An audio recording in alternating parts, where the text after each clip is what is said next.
It is 3 days left to the election date for the Amethi VIP Battleground, and the Congress and the BJP are leaving no stone unturned to garner the votes. On one end, it is the brother-sister duo of Rahul and Priyanka who are campaigning hard in the Gandhi bastion. And on the other, it is Amit Shah who is carrying the mantle of the BJP to spread Modi's message. Rahul Gandhi was at his fiery best today when he spoke to the people of Amethi. He attacked Narendra Modi of making 25 crores in the country, and he himself made the promise of making crores of lakhpatis in the country if India alliance came to power. He also promised 1 lakh rupees into the accounts of every poor household in the country. He spoke about the development projects of IIIT, food parks, CRPF, training camps and more that were brought by the Congress into Amethi when the UPA was in power. On the other hand, Amit Shah spoke about BJP fulfilling its pledge of building the Ram Mandir in Ayodhya, of how the Congress will demolish the temple if it comes to power, and how the Congress is looking to loot the quota of the backward classes and give it to the Muslim minorities, and how the Congress's wealth distribution survey will snatch the hard-earned earnings, inheritance and properties and gold of the people to distribute it to the Muslims. Let's start off this conversation. Joining me on the telecast, Vineet Goenka, political analyst, BJP Voice. Thank you for joining us on the telecast. The big allegation that is made by India Alliance members, and particularly the Congress, is that you do not talk about development, you do not talk about the welfare of the people. All you want to do is about Ayodhya, Ram Mandir and Muslim minorities. Meghaji, Ram Ram to you, Ram Ram to all my co-panelists and all the viewers who are watching our show right now. The last 10 years has been the best in this country, whether it is spiritual, whether it is religious, whether it is economical, whether it is health, education, infrastructure, you name it and it has been good. We talk about Ram Mandir, we also talk about more than 10 crore toilets. We talk about Kashi corridor, but we also talk about, the gas connections, the cylinders which have been given to our sisters. While we talk about the Sipra and the work which has been done in Ganga, there is also talk about the Har Ghar Jal, whereby this, and especially if you see Amethi has seen a crucial change. In 1967, when Vidyadhar Bajpayee, or if you see when in 1980s, Sanjay Gandhi got elected, and after Sanjay Gandhi, then Rajiv Gandhi, Satish Sharma, I think after that it was, once there was a BJP, then after that it was Sonia ji, then Rahul ji, everybody. But in that 55 years, and if you compare with it the last 5 years, in the 5 years, Amethi has seen a progress. 1, infrastructure. 2, penetration of governance has been seen there. So if you see there and if you go there, if you get a chance to see that, whether it is Tiloi Vidhan Sabha, whether it is Salon, that reserve constituency, whether it is Jagdishpura reserved constituency, people are upbeat. They are just waiting for the voting day, and I'm sure it will turn it. And on the other hand, if you see Gauriganj, where the Samajwadi Party, Rakesh Pratap Singh is the MLA, things have not gone well. He has never met people. So whether it was Samajwadi Party, whether it was Congress, whether it was any other component of INDI alliance, they were not been seen there. They were not there all these years. I think that is going to benefit now. Yeah. No, one more query, and people are curious to know that while we have seen Amit Shah campaigning, doing road shows and making public addresses, we have seen obviously Smriti Irani, who is the candidate who has been doing door-to-door campaigning and public addresses and rallies. We've seen Yogi Adityanath arriving at Amethi. But the question looms large, why is Prime Minister Narendra Modi absent from Amethi? See, Prime Minister is everywhere. If a Prime Minister goes anywhere, I see that the impact is not only within the country in elections, but it has been also discussed overseas. So when Prime Minister addresses one particular constituency, it gets impacted. And Amethi, if you see, the way Smriti Irani ji has worked, the way the governance has penetrated there, I'll tell you one simple difference. In 2014, Smriti ji had got somewhere around 3 lakh votes, if I'm not wrong, some 34% or 35% votes. It jumped to 68 or 69,000, 4,69,000 if I'm not wrong, which was almost around 50% of the vote share. The reason it was there was because Rahul was absent from 2014 to 2019 when he was there. Now, after 2019, when she got elected, the delivery of the work which she has done, the delivery of the governance, delivery of the democracy which has been done, the test of the governance, the test of the democracy has been there. And so I think the people here are just waiting for the D-Day. And mark my words, this time the percentage of the votes of individually Smriti ji will be beyond 50%. So there is no You think if Prime Minister had visited Amethi, held a roadshow, or perhaps even spoken to the people through his public address, the impact could have been more? Megha ji, if you get a chance someday to travel, not only to Amethi but any constituency, and meet individuals whom I call as beneficiaries, who have got toilets, who have got gas connections, who have got Ayushman Bharat, who have got direct benefit transfers. For them, Narendra Modi, my Prime Minister, stays in their heart. So it is irrelevant whether he was able to go to that person or not. Please talk to the sister. I will give you just one small example. Talk to the sister whose accounts got that transfers directly without going to the government office. She feels he's there. And when they go for voting, it's for two things. One, for Narendra Modi. Two, for the work of Narendra Modi, which they vote. Okay. Syed Asad Abbas, let's get you on the panel. We wanted to have a Congress spokesperson, a Congress voice. We've not been able to get them on board. They have refused to come and discuss this particular topic. And you as a political analyst, how do you view when Rahul Gandhi has been consistently, repeatedly talking about providing 1 lakh rupees into the account of poor households in a span of 1 year, making quote unquote crores of lakhpatis in our country?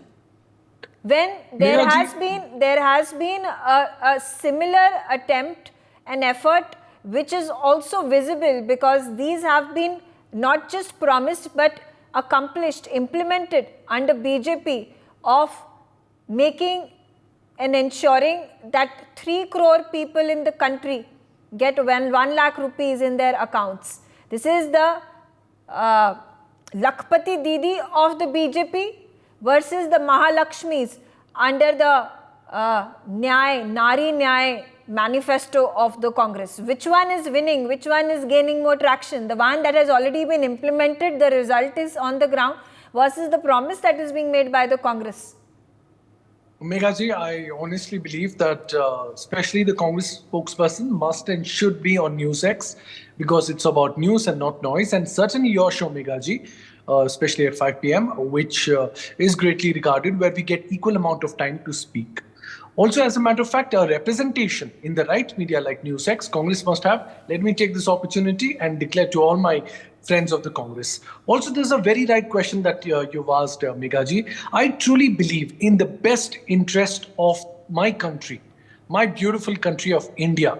When we speak of Vikas, when we speak of Viksit Bharat, I think the right sense will be progression of everyone there, be it Hindu, Muslim, Sikh, Isai, including the lower strata of the society, needs to come through. Rahul Gandhiji's idea is great, but I believe idea is great, but execution is everything. It's in the execution, it's in the implementation. Let me tell you, as a matter of fact, when it comes to Pradhan Mantri Awas Yojana, building of the toilets, also bringing in the Ayushman Bharat, let me tell you, it has worked on ground. There are Labharthis witness to it. And of course, it does not define any religion. Also, as a matter of fact, the real test of time for me, I would say, is when all of that is going great for the Bharatiya Janata Party, where is the need to say about infiltrators? Where is the need to say about Zyada Bachche Karne Wale, Mangal Sutra, so on and so forth? Also, you're absolutely right. In the Congress manifesto, it speaks of Yuvan Nyay, Nari Shakti, of course, Shramik Nyay, so on and so forth. But the fact of the matter is, the BJP is answerable. Why are they so focused on the manifesto, calling a Congress manifesto as Muslim League manifesto? But they do not speak of their own Sankalp Patra much. This is something to look out for. Also, Yogi Adityanath ji says, agar Congress comes into power, Sharia law lekar aayenge. It is absolutely impossible. Let me tell you, Meghaji, you and my friends on the panel will appreciate this point of mine. Being a progressive Muslim Indian youth, I wouldn't want a Sharia law. We are a democracy. We are not a theocracy like a Pakistan or elsewhere, where it's a religion-ruled state. We are a democratic, sovereign, socialist republic. That is a very important point. Absolutely no. I do see a certain level of politics which is uncalled for taking place. Also, as a matter of fact, when we speak of Amethi constituency, Meghaji, let me tell you, last year, Smriti Irani ji was called the giant slayer, and she should be called. Why? Because she's able to take on the Amethi constituency out of the hands of Rahul Gandhi. I would say 2019 biggest win was undoubtedly Amethi. But now, I think Smriti Irani ji should be confident of all the work she's done in a parliamentary constituency of Amethi, and she must come through. Also, when she blames Priyanka Gandhi, that it is Priyanka Gandhi who's running as an opponent is not fair. Priyanka Gandhi has been the observer of Uttar Pradesh. She is also General Secretary for the constituency of Uttar Pradesh, and she is rightly doing so her job in campaigning, be it Amethi or Rae Bareli. Okay. But saying that this is contest among them. I'm going to pick on the point, the first point that you made with regards to who's playing Hindu-Muslim polarization, whether it is BJP who speaks about Ram Mandir or the Babri locks that at this point of time claims Congress is going to put if it were to come to power, or is it about the Muslim minorities that is being referred to by Rahul Gandhi in his speeches? Thing you've asked, yes. Meghaji. So when he says the OBCs, the scheduled caste, scheduled tribes, and the minorities will be kept into account when it comes to reservation, and thereby lies the crux of this debate on what is going to happen for the 50% reservation, the quota that has been mandated by the Supreme Court as per the amendments that have been made several times, decade after decade in our constitution, right from the independence and the constitution that was created. And talking about the Congress promising, coming out and saying that, listen, we are going to be increasing the limit of the 50% quota, come what may, if we are elected, and questioning, counter-questioning the BJP. Do they have the gumption to tell the people that they are going to increase the limit of the quota, or then refute and say, listen, we are not going to be making any caps, making any increments in the cap. And then also talking about the wealth distribution survey, then also talking about the caste census. Now, if you put two and two together, and when these conversations and these narratives are being built, what is it that it is pointing to? One, you are increasing, you are promising to increase reservation. Yes. Number two, when you talk about caste census and talking about how the minorities are going to be kept into account. Number three, you are talking about the reservations and the quota of the reservation, some percentage of it specifically being provided to the Muslim minorities. And these three contentions have been put across, raised as concerns by the BJP. I think you've articulated the statement very well. I'm glad that you've asked this pointed question to me, and I will answer that. Firstly, coming to the, Babri Masjid will be locks. Let me tell you, Meghaji, as a matter of fact, the largest, here Muslims in India, everyone together accepted the verdict, apart from the likes of Owaisi and a few fringe elements who had problems for their own petty politics. The Muslims of India have great reverberation towards Lord Ram. In fact, Allama Iqbal beautifully said, Imam-e-Hind is nobody but Lord Sri Ram.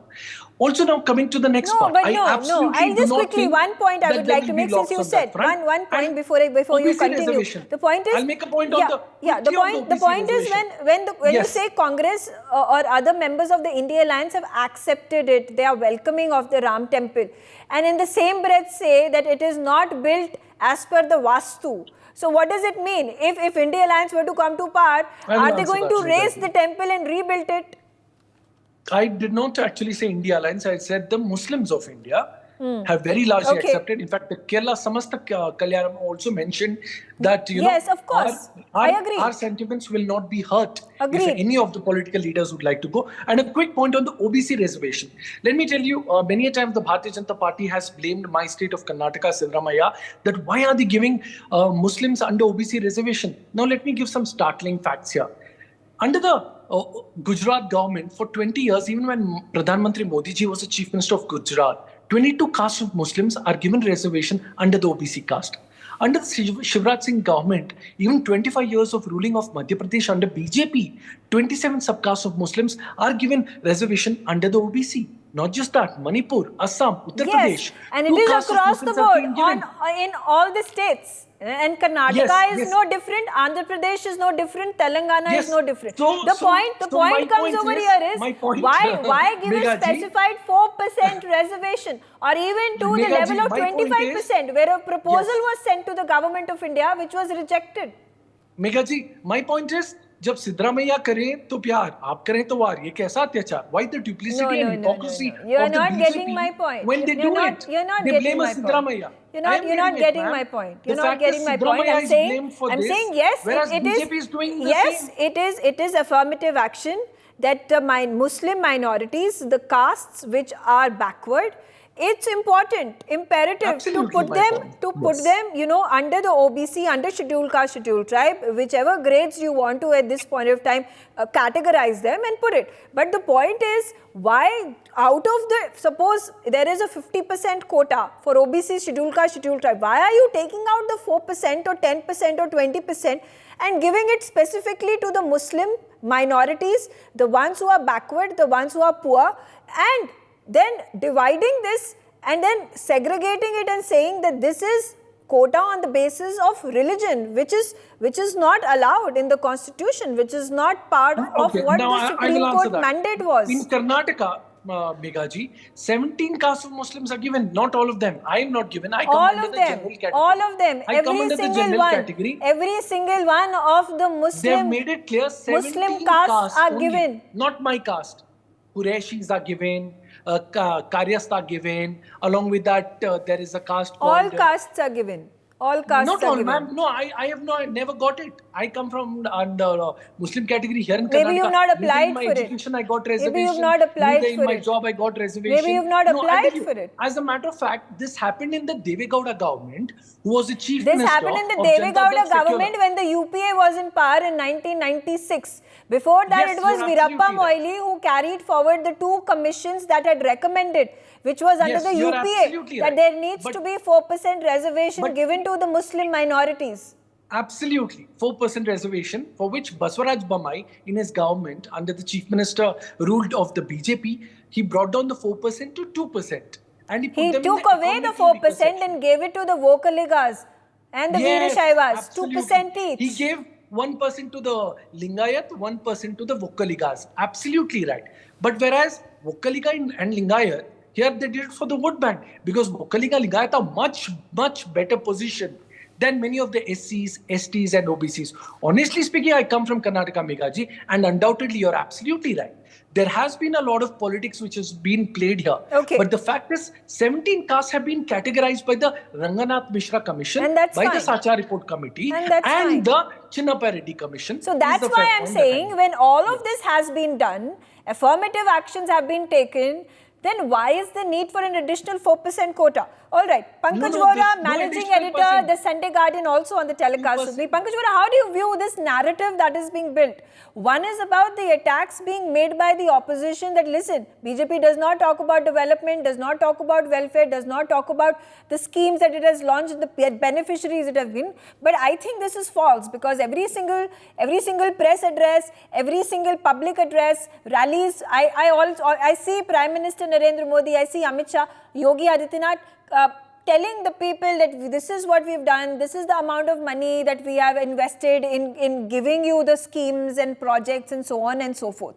But what about the Hindu-Muslim narrative that is being built by both political parties? The thing is that the Hindu-Muslim narrative has been initiated by the BJP, and the Congress is responding to whatever has been said by the BJP. all the issues, the development issues which you are talking about are being mentioned by the Prime Minister and the Home Minister in the passing. The focus is more on divisiveness, on the implications of, how if Congress comes, minorities would benefit.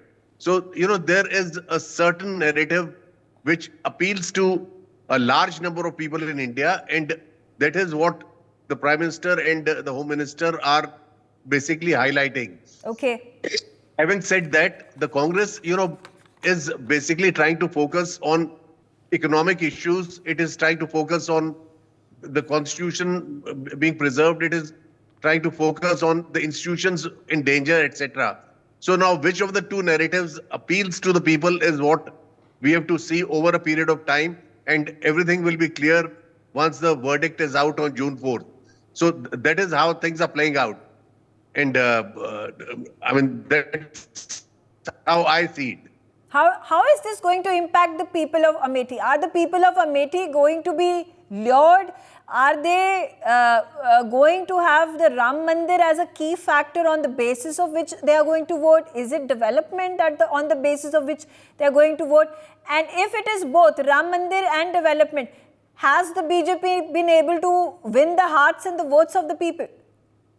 Look, Ram Mandir is an emotional issue. It's a spiritual issue which touches the hearts of all the people, cutting across party lines. Now, the thing is that when elections are held, it is, Ram Mandir is, satisfies their spiritual side. But, those who have to run their daily household, expenses are also concerned how the economy is faring and how, the prices are rising, how unemployment is become very, very high. All these things are, bread and butter issues also get very, very important in this. So Amethi is witnessing an election where there are a combination of issues which are there, and also the fact is that there is an emotional appeal for the Gandhis. Rahul Gandhi had been beaten in the election by Smriti Irani the last time, and this time around the Congress hopes that they will be able to take the revenge and even the scores. Now Smriti Irani is a very seasoned campaigner. She has been camping there and has been making all the right noises and all the right points. Now Priyanka Gandhi, is also campaigning and camping there, and also for the time being overseeing the entire thing which is happening in Amethi and Rae Bareli. So it's a battle which is being keenly watched, because these two constituencies are very key constituencies of Uttar Pradesh and have been the Gandhi bastions for a long period of time.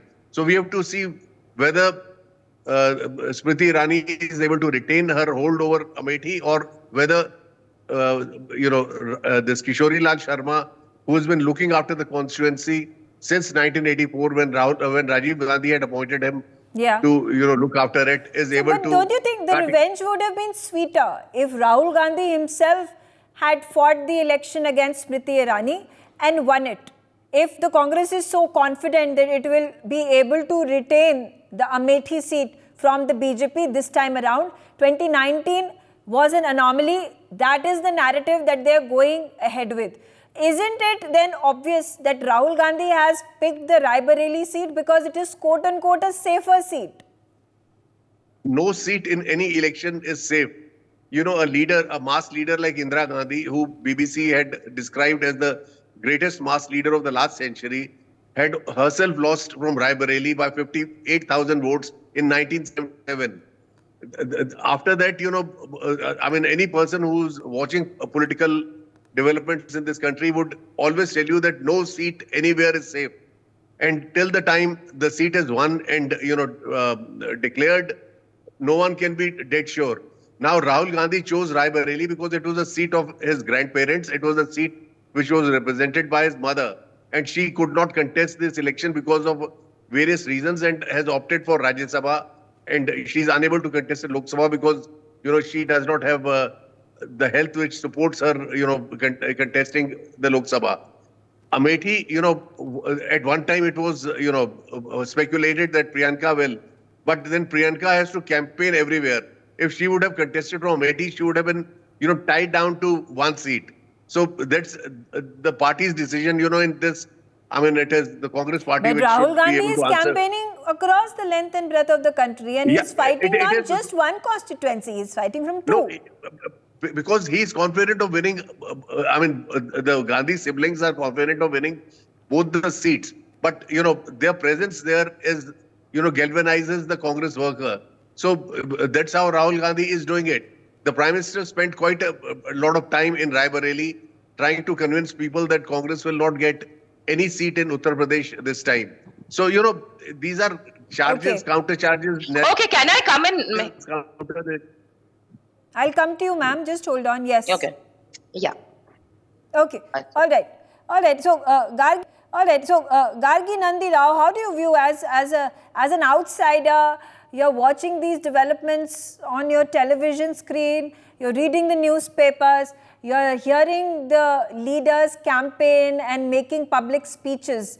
And it is Amethi, the political battleground, which is a VIP battleground. And as Pankajura rightly said, of all the political battles in 2019, Amethi was the one that was the eye of the storm. Everybody was watching it, perhaps the biggest battle, because it is Smriti versus Rahul Gandhi.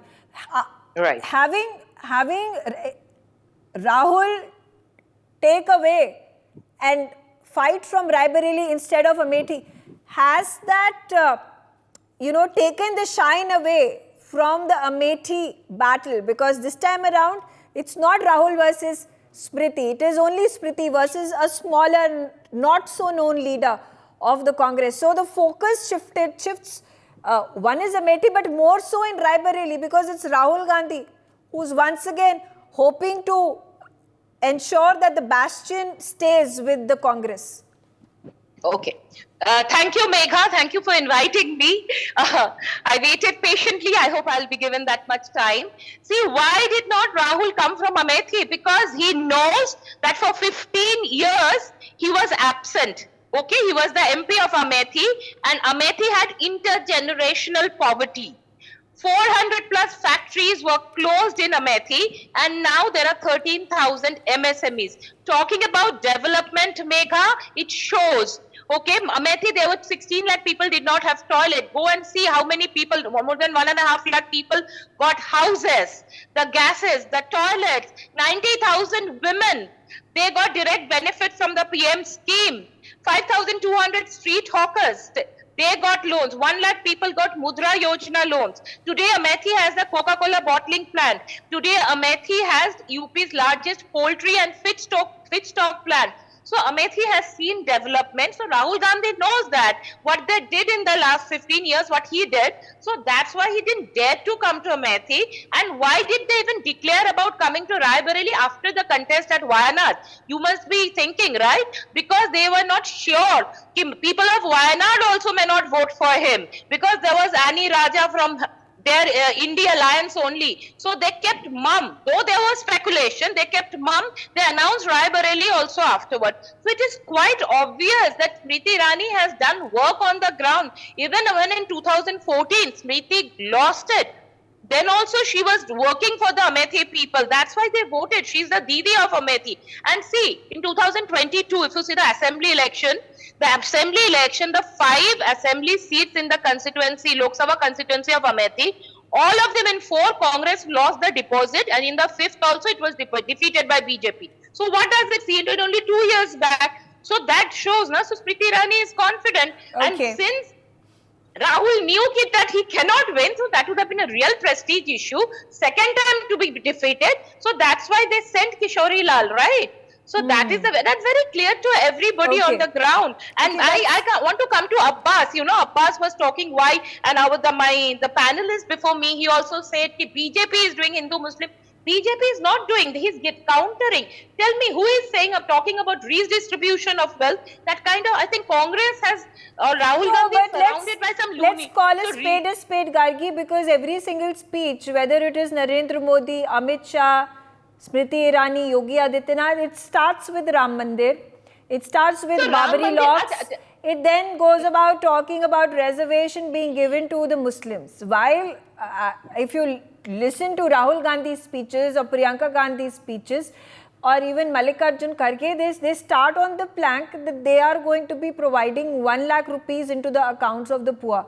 They are going to be, removing the Agniveer scheme. They talk about the rich Jawan versus the poor Jawan. So the narrative, obviously, at this point of time, there are clear lines drawn as to how the BJP is going to view and fight the elections, and which are the planks on which it is going to fight the elections on, versus how the Congress is approaching these elections.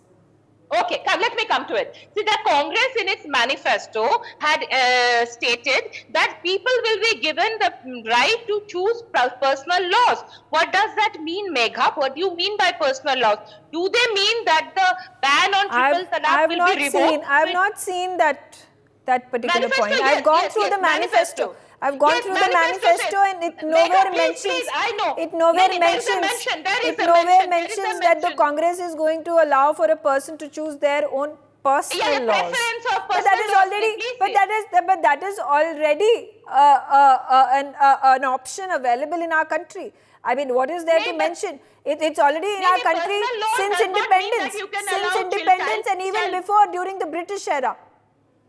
No, that does not mean the personal laws. That it means that one can do a child marriage or polygamy or all the practice. Any society should go through reforms. Even Muslim society, Hindu society has gone through reforms. We had sati, we had child marriage. That's been abolished. So let's talk about this. Congress itself in its manifesto has stated that people will be given right to choose their personal laws. So there is an insinuation, clear insinuation, Megha, there is a people can choose Sharia, because what does that mean? What do you mean by personal laws? Because in a democratic country, you call it democratic and secular, yet you are talking about personal laws. That's why the Prime Minister said that it is smelling of a Muslim League. And coming to the quota, see, our constitution does not allow quota on the basis of religion.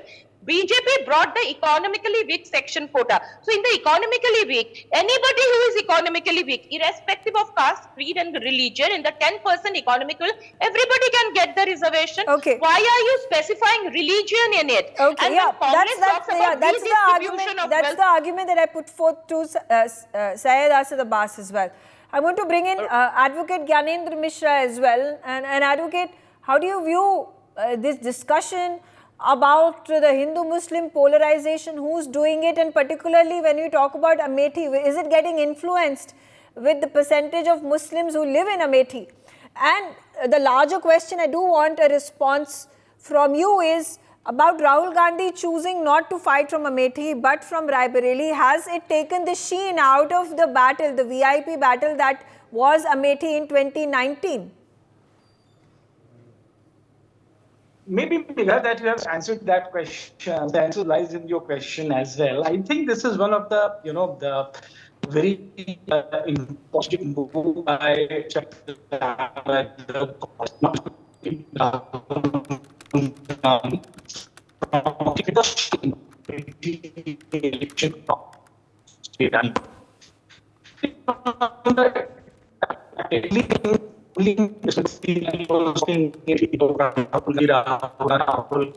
PCC has an obsession with Rahul Gandhi, and with this master stroke, what Mr. Rahul Gandhi and the Congress has done is